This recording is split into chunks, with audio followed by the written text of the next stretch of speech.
Wouldn't go astray. Thank you, Deakin.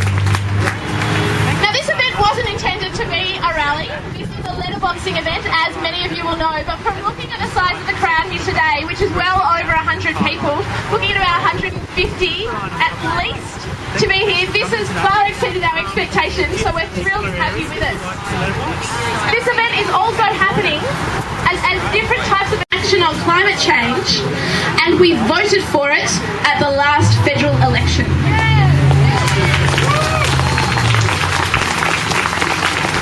On the other hand, we have Tony Abbott, a known climate denier, famously described climate change as absolute crap, and who has promised that the coalition will absolutely not put a price on pollution if they are elected.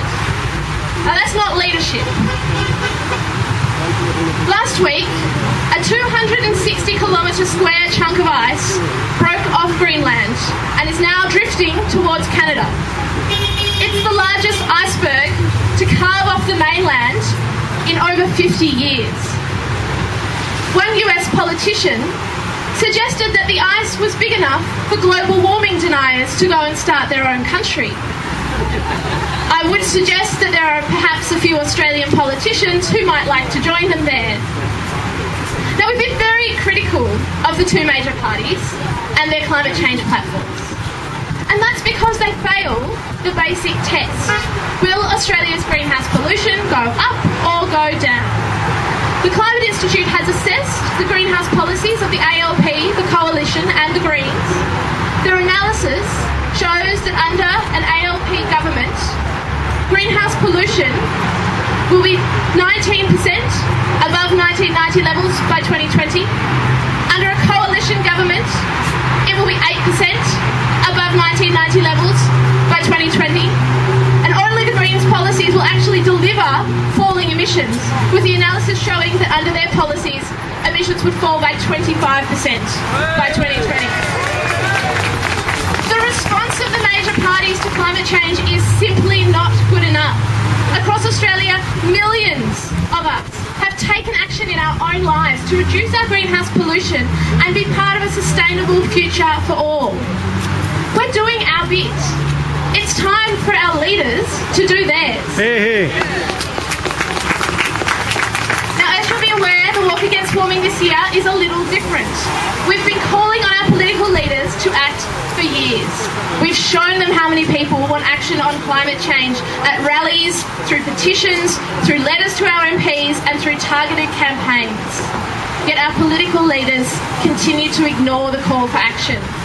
So this year, we're taking a different tact.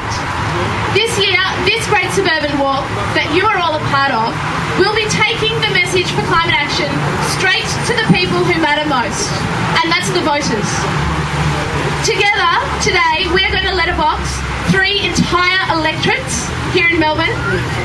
That's the seat of Deakin, which we're in, the seat of Melbourne, and the seat of Latrobe, so that in a few hours' time, up to 300,000 of the most influential voters in this state will have received our message for action on climate change. Now, that's a lot of people who, over the course of the next week, are going to stop, think, and hopefully take action. In Melbourne, there's nearly 1,000 people gathered as we speak, hearing this same message, and in Boronia, we've got nearly 100 people, which I think could actually set a world record for rallies in Boronia. We've focused on these electorates because we know that these are the areas that politicians care about. And we know these are the areas that will determine the result of this next election. So today here in Deakin, we're going to reach those same voters that our politicians and that Mike here behind us is trying to woo, and to remind both major parties they need to get serious about climate change. But focusing here at the community level isn't to say we're letting pressure off. In fact, this is quite on the contrary.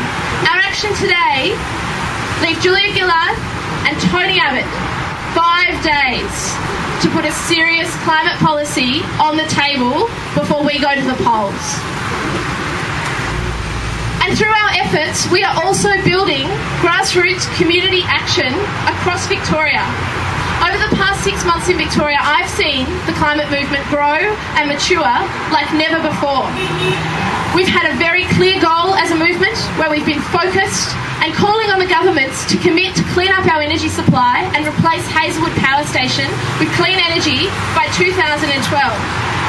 The community has rallied to that call. We've been letterboxing, we've been door knocking, we've been holding public meetings, we've run billboards across key inner city seats, we've had rallies, and the community has very much stepped up to the challenge.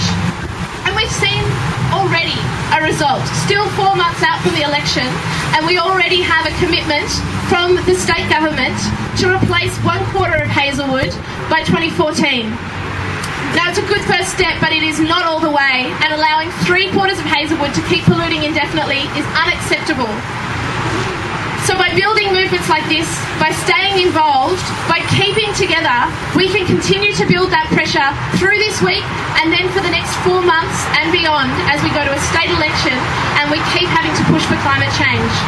So I urge you to stay involved. I urge you to sign up on whatever list you can here today to make sure that we continue this pressure, which we clearly have here in Deakin with all of these people gathered today. But back to what we're doing today. You're going to hear from 2 speakers very briefly who are joining us today about why action on climate change is so important. Then I'll be asking you to join us in a quick stunt that we're going to perform. We've got some media here today to highlight that both Gillard and Abbott are moving backwards on climate change. I'm going to be getting you to move backwards with us all together.